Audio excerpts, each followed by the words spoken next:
I'm going to declare the word of the Lord that there will be utter confusion. Listen to this.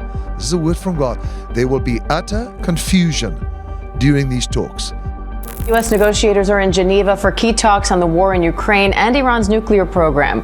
Special Envoy Steve Witkoff and President Trump's son-in-law Jared Kushner just met with Iran's foreign minister and are also taking part in trilateral talks with Russian and Ukrainian officials. Iran this morning announced it's going to allow International Atomic Energy Agency to visit its nuclear facilities and assess what's happening there, which is certainly a step in the right direction from the perspective of the Trump administration, who's hoping that all of these talks are going to lead to a deal with Iran. Now, U.S. Special Envoy Steve Witkoff and Jared Kushner led those negotiations today in Geneva. President Trump has said he's also going to be indirectly involved in all of these negotiations. The president already signaling some optimism that these talks will go better than they did last summer. Remember, those discussions did end with strikes on Iranian nuclear facilities. We could add a deal instead of sending the B-2s in to knock out their nuclear potential. We had to send the B-2s. I hope they're going to be more reasonable. I don't think they want the consequences of not making a deal. They want to make a deal. In this city, God will not allow judgment to come from the city to Israel and from the city to others. God will not allow it. In Jerusalem, U.S. Senator Lindsey Graham met with Prime Minister Netanyahu and U.S. Ambassador Mike Huckabee, saying an American decision on action against Iran is weeks, not months away. The corruption will be seen. Maybe when we standing here today in Geneva, maybe there will be an exposure of some of the corruption that's going on. An exposure because God does not take lightly this kind of deception, and it's got worse. Yeah, that's right. This is a third round of US brokered talks between Russia and Ukraine, also today, also in Geneva. But despite Russia saying that it wants peace, it's launched another massive strike overnight, with hundreds of attack drones and dozens of ballistic missiles again hitting Ukraine's energy infrastructure. More than 500,000 people have now endured months without heating amidst a brutal winter. Next week, George, is 4 long bloody years since Russia's massive invasion, and despite all the positive music about chances of a deal, the reality is that huge disagreements remain on the issue of land, and few expecting an end to the war anytime soon.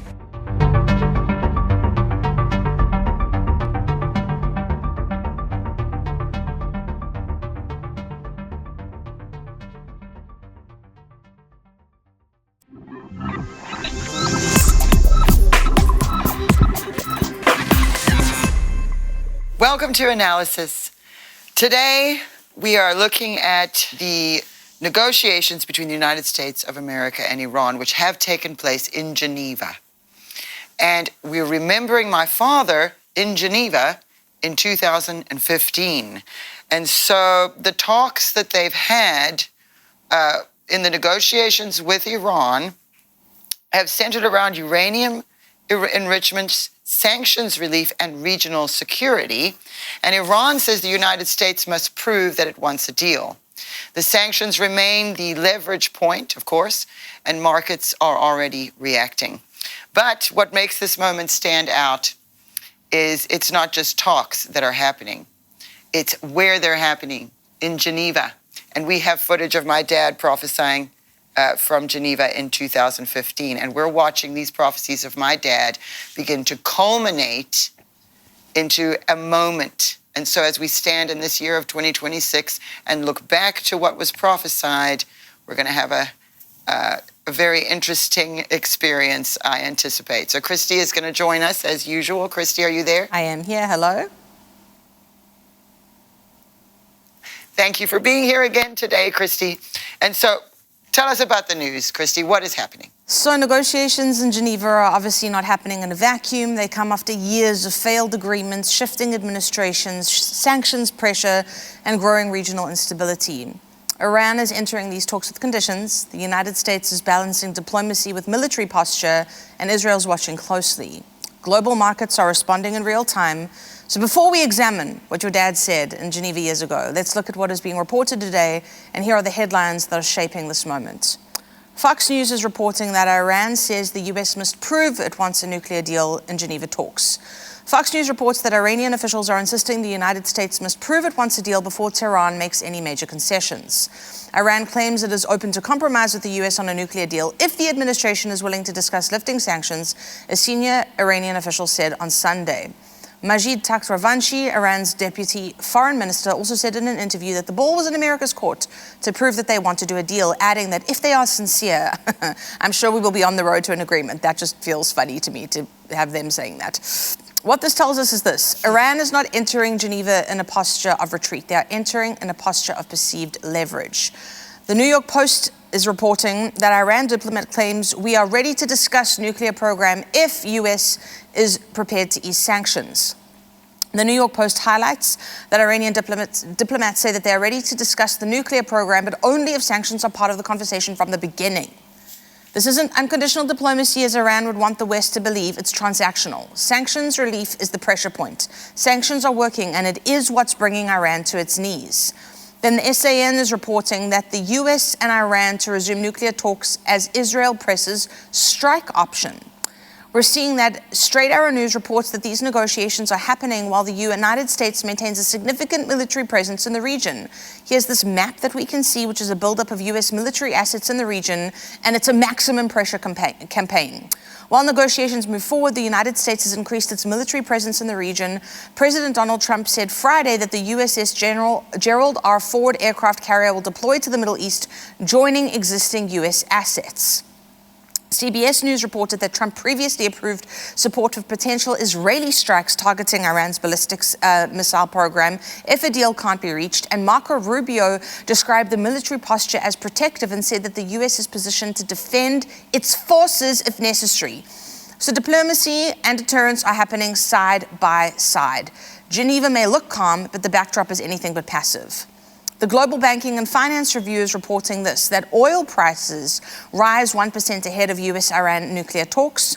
Global Banking and Finance Review reports that oil prices are trading higher as investors weigh the implications of these US and Iran talks. When energy markets react, it's because traders are pricing in risk, not just headlines. And when financial markets begin to move, it's often because investors understand that the stakes are higher than the press conference language. Then we see this from the BBC. The first day of Russia-Ukraine peace talks ends in Geneva. The BBC reports that Russian and Ukrainian delegations are meeting in Geneva today for the third round of US-brokered talks, even as active warfare continues. The BBC says that hours before the delegations met in Switzerland, Moscow carried out a large combined aerial attack on Ukraine, hitting 12 regions with 400 drones and almost 30 missiles. Another key line from the report is that the expectations for a breakthrough do remain low. And what this tells us is that Geneva is not hosting quiet diplomacy. It is hosting negotiations while missiles fly. Russia continues to occupy roughly 20% of Ukrainian territory. Kiev is demanding security guarantees. Moscow has not shifted from its territorial demands, and yet the talks continue. So while Iran negotiates sanctions and nuclear talks in Geneva, Russia and Ukraine are negotiating war and territory in the same city under the shadow of ongoing strikes. Geneva is no longer just a diplomatic hub, it is a pressure chamber. So in summary, what we've got is that Iran is demanding proof that the US wants to negotiate. Sanctions are acting as leverage, and they're working. US military assets are positioned and building by the day. The Trump administration is under a lot of pressure to act. Markets are cautious, and Russia and Ukraine are negotiating while drones strike. And all of this is happening in Geneva, not Vienna, not New York, Geneva. And in March of 2015, Kim Clement was standing in Geneva. Before he ever spoke about confusion during talks, before he addressed corruption, he described something else. He described the atmosphere. He described what he sensed in Geneva to what he had felt before Hurricane Katrina, not predicting a disaster, but describing a heaviness, a spiritual tension. So listen carefully now to how he describes what he felt in that city. And we're going now to March 14th of 2015 from Kim in Geneva, Switzerland. Let's go to that now.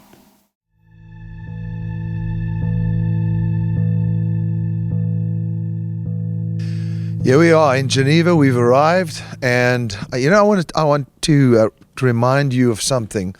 Many of you remember the New Orleans and the Hurricane Katrina, and I'll never forget how we were there a few months before, doing some meetings in New Orleans, and there was a really, really heavy, depressed feeling we had. And I remember AT and Hannah were with us, and we had our team with us, some of our team. But that night in the hotel, we were doing some special meetings. Jane had a really bad dream, and she shared it with me. And she doesn't often do that. And she said that she'd had these the dreams about dead bodies. And I'll never forget when we left the city. We, as we were going out, we had a flat tire, and while we were waiting there, the oppression was so bad. And I remember turning to AT and saying to him, you know, I'm sensing something really bad. It was just a few months later that I actually prophesied, while I was in Houston, Texas, prophesied the Hurricane Katrina, not by name, but that there would be this massive hurricane in New Orleans. And it's one of the most precise prophecies I've ever had. I said that to tell you that while I'm standing here, when we arrived, I had I had the same sense. Not that there was going to be a hurricane or some real bad thing happening, but I sensed something that bothered me, and it was very similar to what I sensed in New Orleans. Wow, that is so powerful. And, you know, this particular prophecy, we're going to be looking at more from this day, today. But he's not predicting a hurricane, as he says in Geneva, but he's sensing the atmosphere. And, you know, something significant unfolding below the surface or beneath the surface. And if you fast forward to today and look at the negotiations and the tension in Geneva, you know, it looks calm, but there are some serious things going on in Geneva this week. And, you know, my dad saw Iran and a lot about Iran and Israel and that situation, but he also saw Ukraine and Russia. And so it's very interesting this week, the things that are going on in Geneva.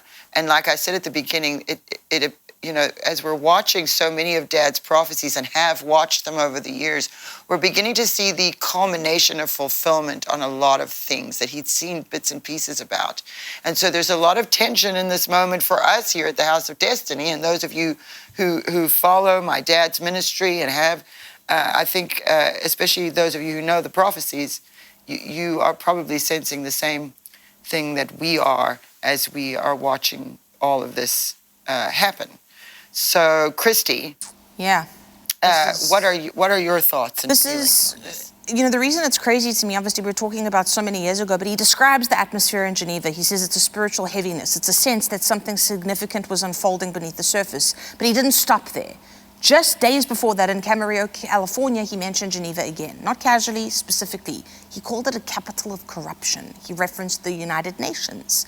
And then he addressed Iran directly. So we're going to go to another clip now. Please listen carefully to this from March 5th of 2015. It's wild.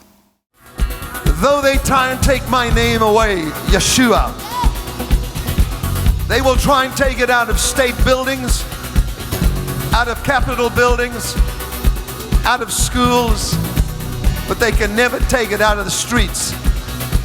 For you see, my name, Yeshua, shall be spread throughout the streets of the nations.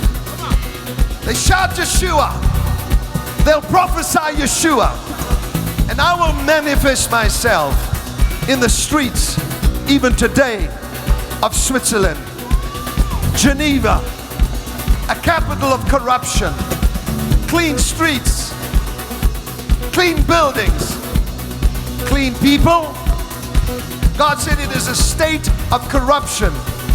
And I have spoken before and spoke of the corruption of the United Nations. The Spirit of God said, hear me. Come on. Regarding this that they are doing, it shall come to nothing. And out of the ashes, once again, a tribe of Judah shall be raised up to prophesy and to praise, so the nations will hear the name Yeshua. If you think Hamas is finished with Israel, you're wrong. And the way they're dealing with kid gloves, they're dealing with Iran right now, it's not finished. There will be many more wars yet, and we want to be able to say we stood there and protected them. Now, this is obviously striking, Darnay. He's naming Geneva. He's calling it a capital of corruption, referencing the United Nations, and then says the way they're dealing with Iran right now with kid gloves. We're talking about March of 2015, before the current round of negotiations, before today's sanctions debate, before today's military posture. He ties Geneva, diplomacy, and Iran together in the same breath. Yes, exactly. And you know, the thing about it is, Christy, it's amazing to me that he was also showing that, you know, they're dealing with Iran with kid gloves, and there's going to be more. And it's not going to, and here we are all these years later, and it's exactly as he was seeing it. You know, and, you know, I'm watching the Iranians, they know how America, and when I say the Iranians, I mean the regime. They know how America has handled this in the past. So they're going to stall and stall and stall until they think, you know, Trump's going to be gone, and then they'll get someone in there. So, you know, and you can't forget Turkey. Of course. They're okay with lying, so I don't even trust any negotiation with them. They're not, I don't, and I know President Trump knows these things. And Witkoff and Marco Rubio and all of them, I sort of feel like, you know, if they've sent all this military over there, and it's a bit of a position that they're in, because if they do go to war, there's certain things that they have to get permission from Congress. And so I think they also have to really try to negotiate as much as possible, because then, you know, how will they deal with the law? And I heard Marco Rubio speak about this weekend, is that they have to do things within the law. And so maybe a midnight hammer strike, they needed it for the moment. Or let's say Iran starts attacking, they have to defend themselves.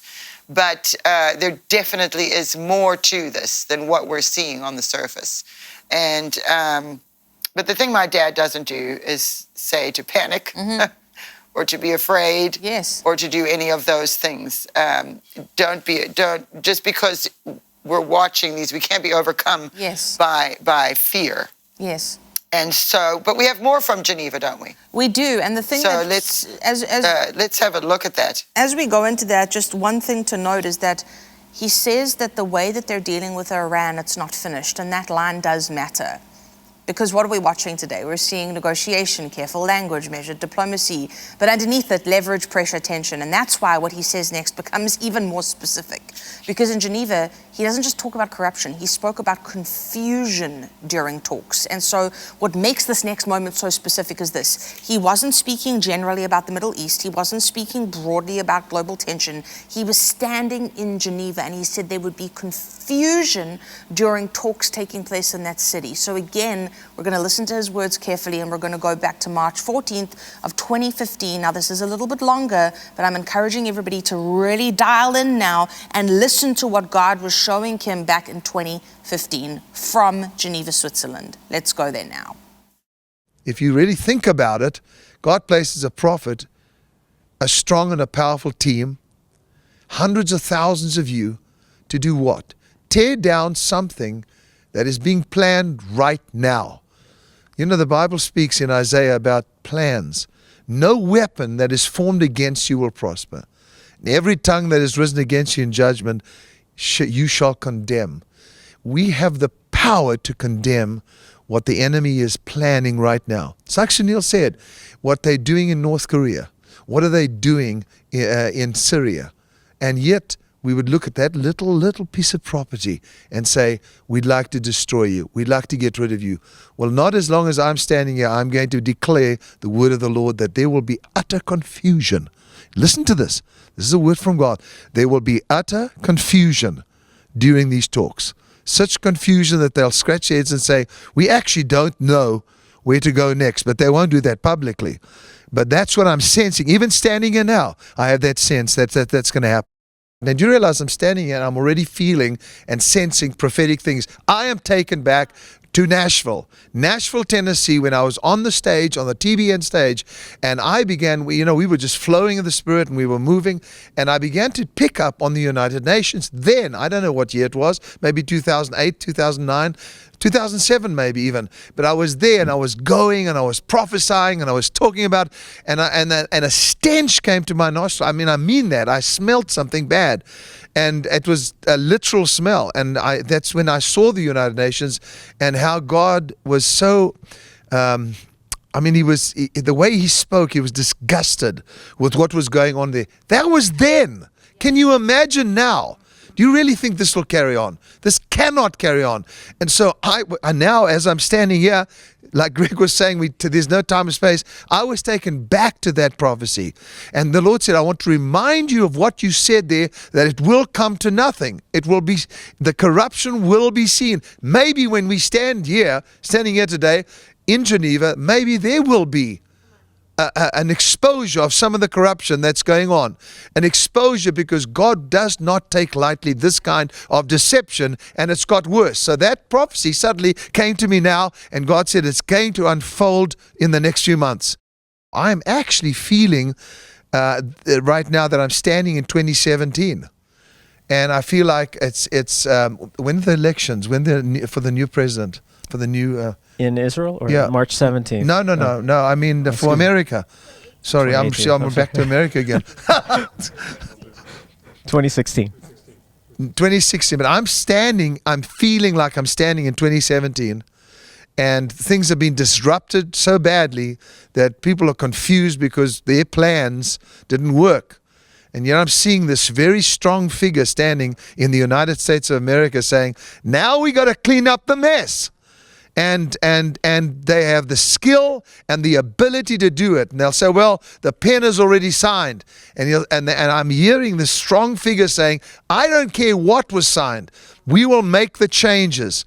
So I want to encourage many of you that are watching that are saying, we hear about judgment and we hear about fear. Fear has been brought upon our nation because the display of ISIS and the display of the beheadings and the display of the arrogance and all of this. And yet God is doing some stuff that we don't even know about. That's what we got to find out. And so I got caught up just into the next administration, if you wish, and I didn't see bad. I saw calmness, I saw peace, and there's so much stuff that's coming to my head right now. It's amazing. So why is it happening while I'm here? Because we've aligned ourselves to pray in these streets. God says things like they'll be shouting in the streets of Yeshua. Well, we have this idea that millions of people are going to suddenly stand in Geneva and shout Jesus on the street. That's not going to happen. It speaks about the center of the city and the location where, whether it's in churches or whether it's in buildings or colleges, that name will be made known. God cares about one thing. You listen to me now. He cares about one thing. His Son and His kingdom. And He will do whatever it takes to bring His kingdom onto this earth and to bring the name of His Son into every nation. So it doesn't matter what they say or what they decide. That's what He's interested in. And so as I stand here today, there's a very strong and powerful anointing. And I feel like we are aligned. We're at the right place. And you and I can see the victory right in front of us. Now, don't worry about what the news says. Listen to what I've just told you, what you've just heard from heaven, and support us, stand with us.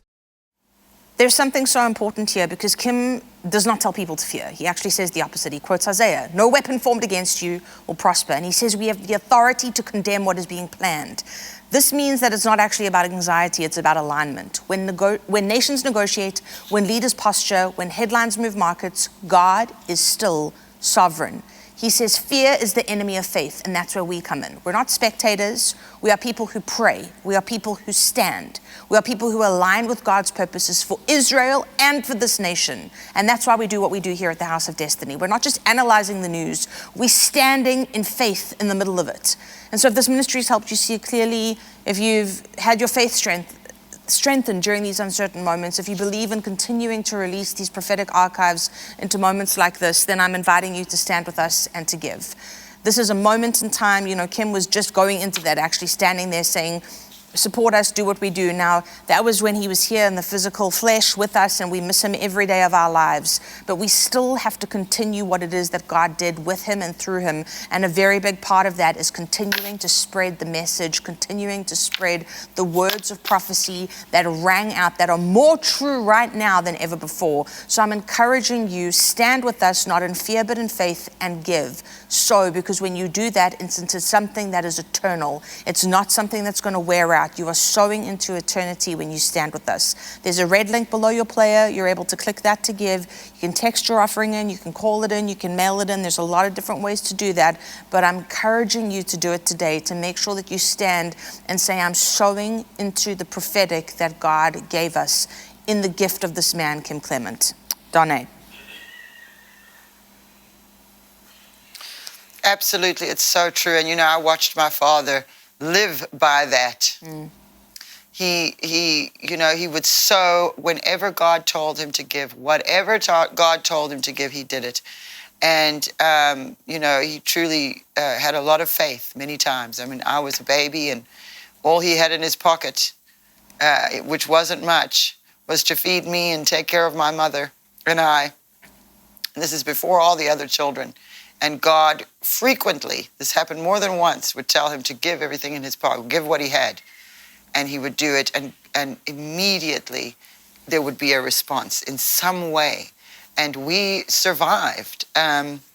It's really important for all of us to be sowing where there is good fruit right now. And it's something that I keep telling everybody. Sow there where you're seeing the fruit, because we live in such a different time. Everything is so different now, the way it functions, but the basics are not different. The basics, the foundational things remain.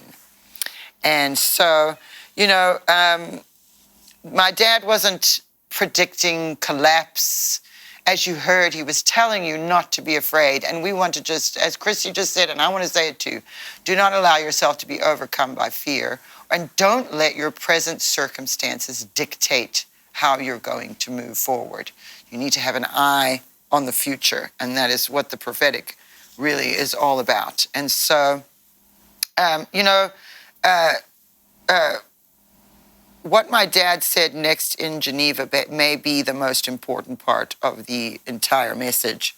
So we're going to be going to another clip. But someone had written to him, confused, and I'm just reading here about it, confused by the noise and opinions and fear in the body of Christ. And my dad's response is actually critical right now. So, Christy, can you set up the clip for us? Yeah, so again, in the middle of all of this, negotiations, corruption, confusion, there was this woman who wrote to Kim. Her name was Julie, and she was stressing out about things. And what she did was she very simply and humbly asked for clarity from your dad, and listen to how he responds. It really is beautiful. So this is about 3 minutes. Listen to it. I can guarantee you it's gonna strengthen your faith in so many ways. Let's go to that now. This lady wrote in, Julie, hi Kim, I really hope that America is turned around and salvations sweep through America and the nations. I do feel uneasy with all these judgment words going on through the body of Christ, and how much fear is being brought to us. From what I hear, our president is friends with our enemies. There is so much going on in the nations and the United States, and some truth and some lies. I don't know who to believe. I try to keep my eyes on God and believe He will sustain us. I don't hear Him saying to me about storing up for weeks. One man of God says judgment, another says blessings. I'm confused. Please clear some of these things up for us. I'll clear it up for you right now. Now, I'll tell you why, Will, because God is in control. Yes. That's the fact. Now, there's evil taking place. There are bad reports.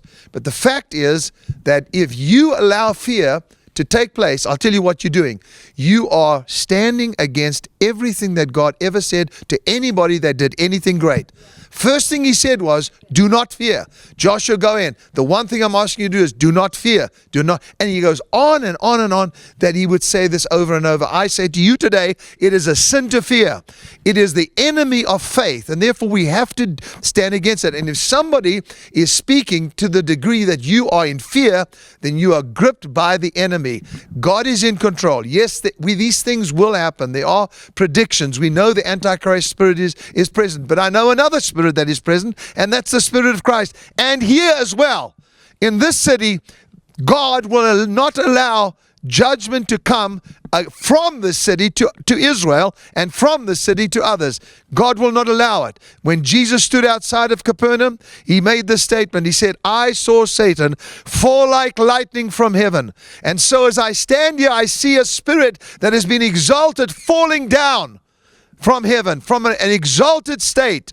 And so, Lord, I pray for your protection. I pray and prophesy and proclaim that you will have your will, and that nothing else shall take place but the will of God. And we give you praise for it. Thank you, Father. Let's pray and thank God that his will shall be done, and that Israel shall once again be protected, and Israel shall once again be prosperous. That's our prayer as we stand here today. And we thank you that you've revealed to us already that an exalted spirit has been brought to nothing. When I was in France, the one thing that I heard was a word that I very seldom use, and that's the word revival. And I said, I sense a revival, a move of God that listen, it started hundreds of years ago, was dampened.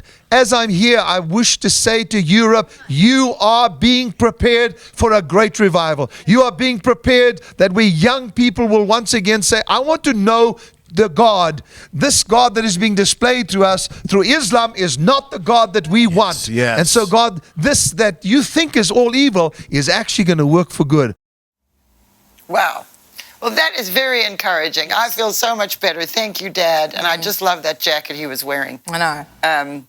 But so important, him declaring, I saw Satan fall like lightning from heaven. There's a lot to that statement from where he's standing. And, he's absolutely right about Europe. They're going through a terrible time right now, but he saw them coming out of it on more than one occasion, more than just here in this prophecy we've just watched. From France, from the soil of France, he saw the Fourth Reich rising and falling, and he saw that great revival coming to Europe, that this time that they're going through will result in, like he said, them asking the questions, because they've had this thrust upon them now by law that it's disrupting, especially in the UK. If anybody's watching what's happening there, especially if you're watching from the UK, and we've got family there, it has definitely been difficult for them. But we know what was prophesied, and that is a great revival. He said they'll call it a revolution.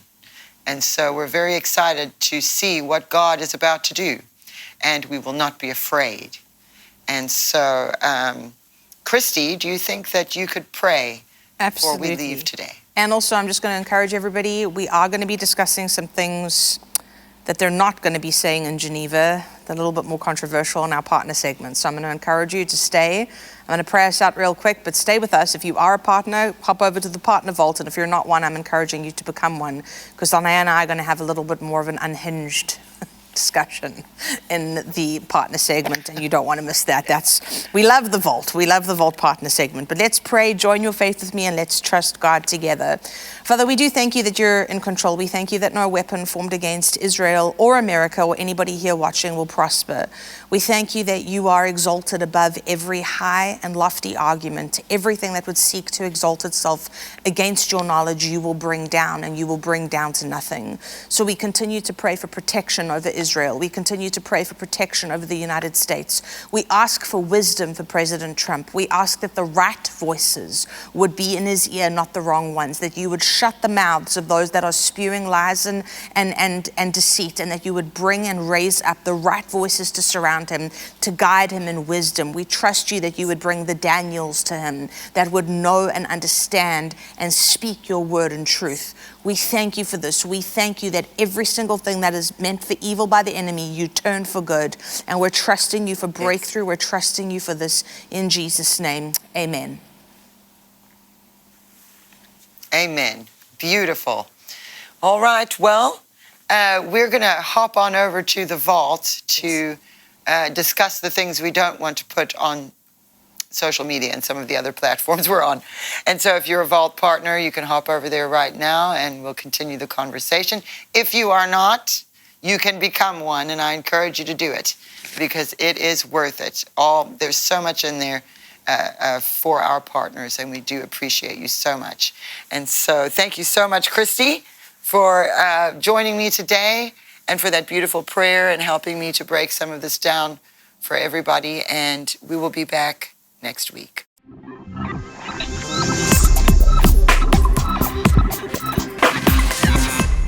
Hello, friends. I'm Donna Clement Petrushka, and I am honored to invite you to something truly extraordinary, the Kim Clement Prophecy Vault. Now you can gain unprecedented access to my father's entire digitized video archive. Every prophetic moment, every powerful teaching, every anointed worship session is now available to you in the Prophecy Vault. Plus, I'm excited to share that my dad's special School of the Prophets teachings are included, offering you deep, transformative lessons on hearing God's voice and understanding his revelations. Your partnership is crucial. Not only will you gain access to these incredible resources, but you'll also help us continue the vital work of preserving, digitizing, and adding new Kim Clement material to the archives. I'm inviting you to step into the Kim Clement Prophecy Vault. Let's embark on this journey of revelation together, and I can't wait to see you inside.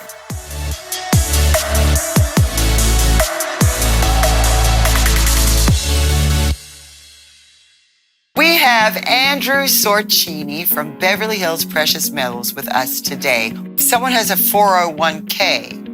Can they take some of that and purchase gold as an investment for their future? They can, and it's a great way to do it because if you have an IRA, a government TSP account, a 401k from a company that you used to work at but don't work at anymore, or you still work at the company and you're over 59 and a half, these can be rolled over into a precious metals IRA. And if you were to speak to your financial advisor about it, they'll tell you, oh, this is a taxable event. They'll tell you things like gold and silver are volatile.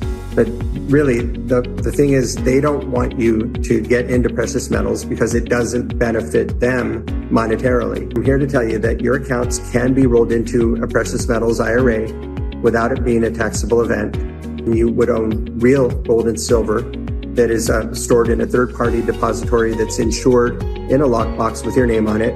So if someone goes to bh-pm.com, is that the correct website? Okay, and that's going to be on the bottom of the screen. If they go there today, what do they need to do? Okay, so there's an online form there, and the form, almost every page on the website has the online form. So you just fill in your first name, last name, email address, telephone number, say that Kim Clement sent you or the House of Destiny. We'll know what you mean. And in the notes section, be as detailed as you can. Sometimes people put things in there like, I'm a complete novice. I really don't understand precious metals. I've been wanting to understand. I want to invest, but really I need more information first. Then put that in there. If you're someone that's been investing in gold and silver for years and really don't need a consultation, you just want to check prices, then put that in there. Everybody watching, if you are interested in precious metals, this is where you want to go. Thanks again. Thank you.